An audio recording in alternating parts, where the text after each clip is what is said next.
What is going on, Guardians, and welcome back to another Destiny gameplay video.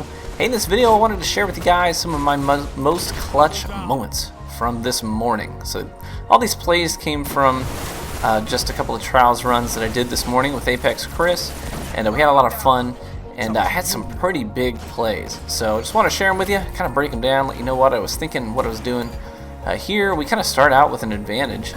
We get to the point where it's 2 orbs down, so now Chris and I are 2v1, but they get this revive. I get tagged with a skip nade. I'm absolute, so I gotta back off, and they gun down Chris with the team fires. So now I'm 1v3, and I'm thinking, oh crap, I have a limited special, so I'm gonna run back this direction and try and bait him into a bottleneck.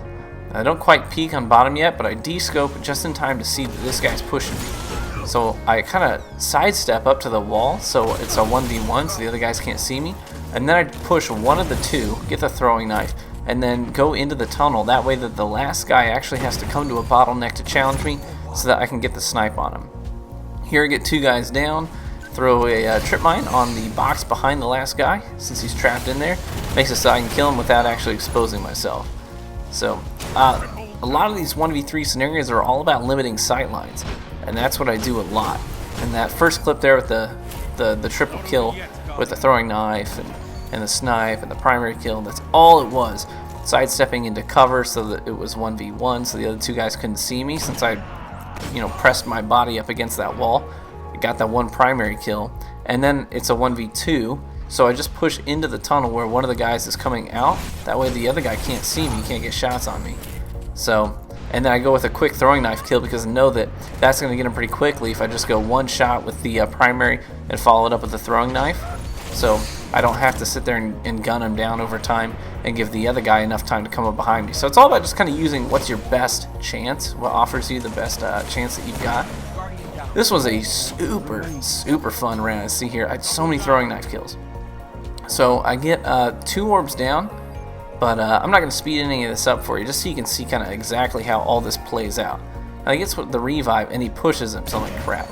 Now I managed to get one of them sniped down again, and at this point I really want to push forward and put a trip mine on the side here. I do that, but he gets the revive just before I get it set, so he gets the overshield, doesn't do enough damage to kill him. So now I got to back off because I'm one shot, and it gives them the time that they need to regroup, get all 3 of their guys up, and they're not dumb. They're gonna try and challenge me. So one of the biggest criticisms I hear in some of the 1v3s that I show you is that, well, they came at you one at a time, that's why.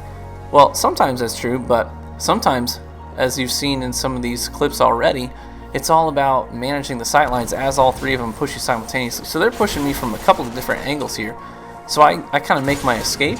Now I'm absolute. I mean, just tickle me and I'll die.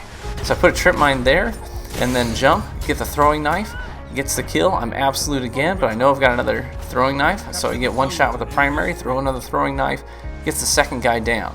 Now, I know the last guy's on the capture point because this round has lasted so long, and Chris tells me exactly where he is, so I jump up, one shot with the Finale's Peril, and then the throwing knife on his noggin for the kill. Now, that was a 7 kill round. So much fun. Honestly, throwing knives, amazingly fun. And if you can get good with them, man, you're incredibly lethal.